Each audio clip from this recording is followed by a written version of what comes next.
Assalamualaikum warahmatullahi wabarakatuh. Apa kabar kawan-kawan semua?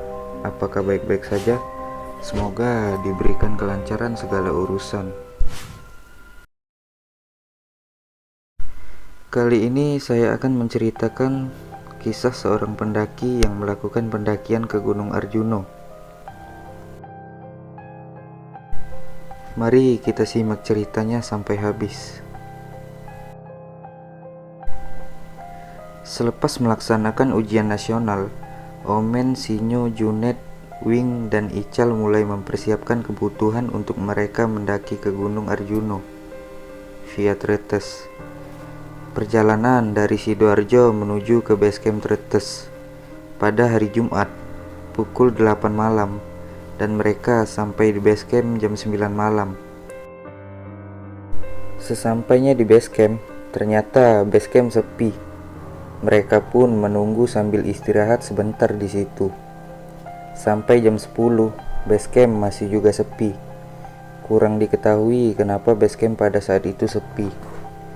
Akhirnya mereka sepakat untuk melakukan pendakian tanpa registrasi atau pendakian ilegal. Ada beberapa orang yang bilang kalau pantangan di Gunung Arjuna itu kita tidak boleh mendaki dengan jumlah yang ganjil.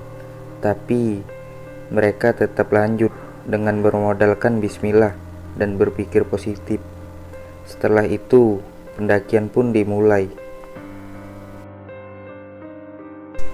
Mereka pun berunding untuk menentukan formasi pendakian dan disepakati kalau Sinyo sebagai leader dan Junet sebagai sweeper.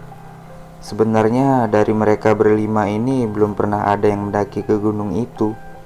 Dari basecamp menuju ke pos perizinan mereka memakan waktu sekitar setengah jam dan trek yang masih aspal dan menanjak. Pendakian masih normal. Mereka masih mendaki seperti biasanya dan bercanda ala kadarnya untuk mengurangi kesunyian. Mereka jalan terus dan pada akhirnya mereka pun sampai di pos Kopan pada jam 1 dini hari.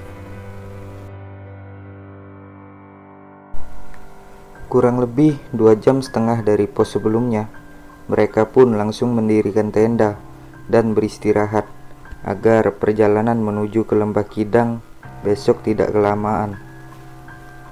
Ketika mereka tidur, Ical membangunkan mereka dan pamit karena hari Sabtu sore dia ada tes SBMPTN. Dan pada akhirnya mereka tinggal berempat. Setelah memasak dan sarapan sekitar jam 10 pagi, mereka pun melanjutkan perjalanan ke Lembah Kidang diiringi hujan yang lumayan deras. Tetapi hujan tersebut tidak mereka pedulikan dan tetap melanjutkan perjalanan. Trek di situ menanjak dan berbatu, dan pada akhirnya mereka sampai di pos pondokan sekitar jam 3 sore. Lalu mereka pun istirahat di situ sekitar 1 jam. Jam 4 sore mereka melanjutkan ke Lembah Kidang yang jaraknya lumayan dekat. Mereka sampai di Lembah Kidang kira-kira jam setengah 6 sore. Keadaan di Lembah Kidang waktu itu tidak terlalu ramai. Hanya ada 3 tenda. Saat itu hujan masih belum reda dan cuaca sangat dingin. Mereka pun langsung mendirikan tenda. Dan disinilah keanehan mulai nampak. Saat sudah mendirikan tenda, mereka berencana untuk tidur karena keesokan harinya jam 3 pagi mereka akan melakukan summit attack. Ketika hendak tidur, mereka dikejutkan dengan alunan gamelan. Bulu kuduk mereka merinding, sontak mereka saling bertatap muka. Setelah dikejutkan oleh alunan gamelan, mereka mendengar seolah-olah ada yang mengintari tenda mereka. Di situ mereka berempat pun mulai ketakutan. Omen lalu memberanikan diri untuk mengecek keadaan sekitar, tetapi hasilnya nihil. Tidak ada apa-apa di luar tenda. Mereka pun semakin takut. Jam saat itu sudah menunjukkan jam 10 malam. Karena tidak ingin terus-menerus ketakutan, mereka pun memaksakan untuk tidur. Jam 3 dini hari, mereka dibangunkan oleh rombongan baru yang bermalam di Lembah Kidang. Rombongan itu berasal dari Jakarta. Mereka menawarkan samit etek bersama. Singkat cerita, saat mereka samit etek, rombongan pendaki asal Jakarta yang berjumlah 11 orang itu ternyata belum ada yang pernah naik ke gunung itu. Di tengah perjalanan, mereka merasa kalau jalur yang mereka lalui itu salah. Karena mereka merasa kalau jalurnya itu terlalu ekstrim, tapi mereka tetap melanjutkan perjalanan. Mungkin kalau diterusin bakal ketemu jalur utama, ucap pendaki asal Jakarta. Saat di perjalanan, mereka sempat dilempari baru oleh monyet. Mereka tetap tidak menggubris sampai perjalanan mereka berhenti ketika sampai di batu yang bertuliskan "Cukup di sini aja". Mereka pun terkejut di situ, entah apa artinya. Leader saat itu adalah pendaki asal Jakarta. Rombongan itu meminta maaf kepada Omen dan teman-temannya karena tidak sampai ke puncak. Omen dan teman-temannya menerima dengan berlapang dada. Setelah itu mereka memutuskan kembali ke Lembah Kidang jam 8 pagi. Singkat cerita, mereka sampai di Lembah Kidang 10 pagi. Mereka langsung memasak dan foto-foto dan packing untuk turun. Jam sudah menunjukkan pukul 12 siang. Omen dan teman-temannya memutuskan untuk turun. Sesampainya di pos pondokan, mereka ngopi sejenak di warung yang ada di situ dan berbincang-bincang dengan penjaga warung. Bapak warung itu bertanya, "Gimana mas, sampai puncak?" "Tidak mas, kami tersesat. Kami melewati jalan berbatu dan bertemu batu yang bertuliskan cukup di sini aja," ucap si Omen. "Walah dek, itu tempat ditemukannya mayat pelajar asal Surabaya, Faikus Samsi, yang hilang beberapa waktu lalu." Mereka berempat pun kaget. Bagi yang belum tahu siapa Faikus Samsi, dia adalah salah satu pendaki yang sempat hilang di Gunung Arjuno. Untung waktu itu mereka tidak melanjutkan perjalanan dan memutuskan untuk turun. Jam sudah menunjukkan jam 1 siang. Mereka pun pamit kepada bapak itu untuk turun. Mereka pun turun dengan tergesa-gesa karena tidak mau kemalaman di jalan. Ketika melewati tanjakan setan, karena kurang hati-hati kaki Siwing keseleo. Alhasil mereka harus turun dengan pelan-pelan. Mereka sampai di pos kop-kopan sekitar jam 5 sore.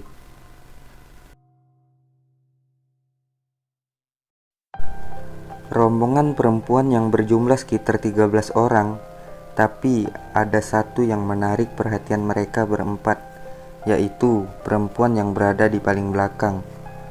Perempuan itu terlihat yang paling mencolok, dan mereka berempat pun setuju kalau perempuan itu adalah yang paling cantik dari semua perempuan di rombongan itu. Tapi Omen curiga di situ. Ia curiga karena perempuan itu memakai pakaian yang berbeda dengan teman-temannya. Ia memakai jubah berwarna hijau, tidak menggunakan sepatu, dan tidak membawa perlengkapan mendaki. Tetapi mereka berpikir kalau perlengkapannya sudah dibawa duluan sama porter. Jam 5 sore, mereka melanjutkan turun. Tapi entah kenapa Omen dan teman-temannya saling diam-diaman. Suasana semakin mencekam saat azan maghrib. Logikanya, semakin mereka turun, maka azan maghrib semakin kedengaran. Tapi ini tidak, justru azannya semakin hilang. Akhirnya mereka memutuskan untuk istirahat tetapi agak berjarak. Sinyo di situ merasa tasnya ada yang memegang-megang. Sinyo kira itu si Omen yang memegang, tapi si Omen saat itu lagi diam. Memang saat itu Omen berada di belakang Sinyo, tapi jaraknya agak berjauhan. Tidak mungkin kalau Omen memegang tasnya Sinyo. Setelah cukup beristirahat, mereka pun melanjutkan perjalanan. Di sini Omen bertugas sebagai sweeper. Tiba-tiba Omen merasa ada yang berjalan mengikuti rombongan mereka. Omen menginstruksikan untuk berjalan dengan irama serentak, dan pada saat itu ada suara injakan lain yang bukan berasal dari injakan mereka berempat. Selang beberapa langkah, Omen merasa kalau kakinya itu seperti menendang sesuatu, seperti menendang kaki orang yang lagi selonjoran. Karena syok, Omen tidak berani menengok ke bawah. Lalu Omen pun minta kepada Junet untuk bertukar posisi. Jadi sekarang Junet yang berada paling belakangan. Sekarang senter tinggal 2, karena senter yang lainnya baterainya sudah habis. Saat Omen menyenteri jalan, dia iseng menyenteri semak belukar dan tanpa sengaja ia menyenteri muka yang mempunyai mata besar. Ia syok. Saat itu Omen tidak memberitahu yang lain, karena Omen takut kalau teman-temannya juga ikut ketakutan. Di perjalanan turun itu, mereka seperti dibuat nyasar oleh makhluk gaib, karena Omen merasa kalau mereka sudah melewati jalan itu 2 kali. Mereka memutuskan untuk membuat tenda di batang pohon, dan benar saja, mereka diputar-putar di situ sebanyak 5 kali. Omen dan teman-temannya pun pasrah. Cuaca saat itu berkabut dan mendung. Yang lebih anehnya lagi, saat Omen melihat jam, ternyata masih jam 6 sore, padahal mereka merasa kalau sudah berjalan berjam-jam. Mereka pun berusaha untuk tetap tenang dan beristighfar. Mereka terus memanjatkan doa-doa, dan tiba-tiba kabut pun mulai menghilang. Pos perizinan sudah terlihat. Mereka senang bukan main. Sinyo teriak, "Woi!" Dan mereka mendengar ada yang membalas teriakan itu. Mereka pun lega, karena mereka berpikir ada pendaki lain. Tapi saat mereka jalan dan sampai di pos, ternyata tidak ada seorang sama sekali. Terus kemana orang yang tadi teriak balik? Mereka berempat pun menjadi semakin ketakutan, dan pada akhirnya mereka sampai di pos pet bocor pada jam 8 malam. Di situ mereka beristirahat dan menenangkan diri. Di pet bocor, mereka bertemu dengan rombongan wanita yang sebelumnya. Ingat gak yang 13 orang itu? Salah satu temannya, Omen pun bertanya, "Mbak, teman yang satunya lagi kemana ya, yang pakai jubah hijau?" "Jubah hijau? Teman kami ya ini mas, berjumlah 12 orang, dan tidak ada yang memakai jubah hijau."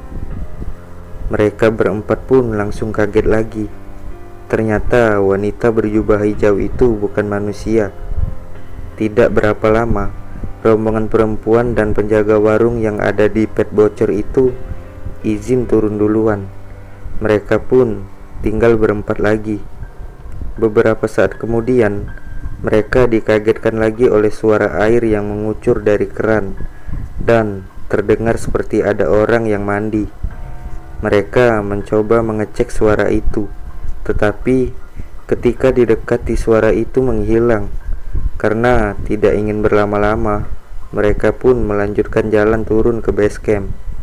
Sesampainya di base camp ada pendaki yang bilang, "Loh dek, apa kalian gak kedinginan turun dengan menggunakan kaos dan celana pendek? Karena cuaca sekarang sangat dingin sekali dek." Seketika itu mereka langsung kedinginan. Aneh, padahal selama perjalanan turun, tadi suhu tidak begitu dingin, malah seperti suhu normal. Mereka semua terheran-heran di situ. Mereka semua pun pamit untuk pulang, dan alhamdulillah mereka semua sampai di rumah dengan selamat.